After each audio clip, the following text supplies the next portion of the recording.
রাজা যায় রাজা আসে, সরকার যায় সরকার আসে, কিন্তু সুনামগঞ্জের যে জীবন পদ্ধতি, কর্মপদ্ধতি, মানুষের সুযোগ সুবিধা, সেগুলো আগের মতোই থেকে গিয়েছে। প্রিয় সুনামগঞ্জবাসী,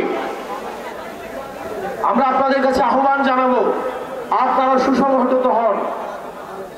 এই জুম্মার দিনে আমার আগে যারা বক্তব্য দিয়েছেন এবং আমার সংগ্রামী আহ্বায়ক এবং সাধারণ সম্পাদক কিছুক্ষণ পরে বক্তব্য দিবেন, সার্বিক বিষয়ে তারা কথা বলবেন।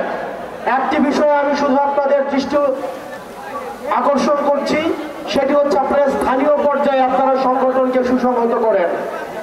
আপনাদের ওয়ালটন এখন দেশের সীমানা পেরিয়ে পৌঁছে গিয়েছে 50টিরও বেশি দেশে। ওয়ালটন, ঘরে ঘরে, বিশ্বজুড়ে। অনেকটা রয়েছে, সুমন ভাই রয়েছেন, তাদের হাতকে আপনারা শক্তিশালী করেন। আমরা শুনতে পাচ্ছি যারা এনসিপিতে যোগ দিতে চায় বা যারা এনসিপি করতে চায়, তাদেরকে স্থানীয়ভাবে ভয়ভীতি দেখানো হয়, তাদেরকে প্রশাসন অসহযোগিতা করে। প্রিয় সহযোদ্ধা, প্রিয় সুনামগঞ্জবাসী, আপনারা স্থানীয়ভাবে সুমন ভাই অনিকদার পরামর্শ নিয়ে আপনার উপজেলায় কমিটিগুলো সুসংহত করেন, ওয়ার্ডে ওয়ার্ডে, ইউনিয়নে ইউনিয়নে কমিটিগুলো সুসংহত করেন। আমরা আপনাদেরকে কথা দিচ্ছি, আমরা সাংগঠনিকভাবে যদি সুদৃঢ় হই, আজকে যে 5টা প্রশাসন রয়েছে, আমরা এই 5টা প্রশাসনকে দেখতে পাচ্ছি, তারা তাদের নিরপেক্ষ ভূমিকা মাঝে মাঝে তাদের প্রশ্নবিদ্ধ হচ্ছে।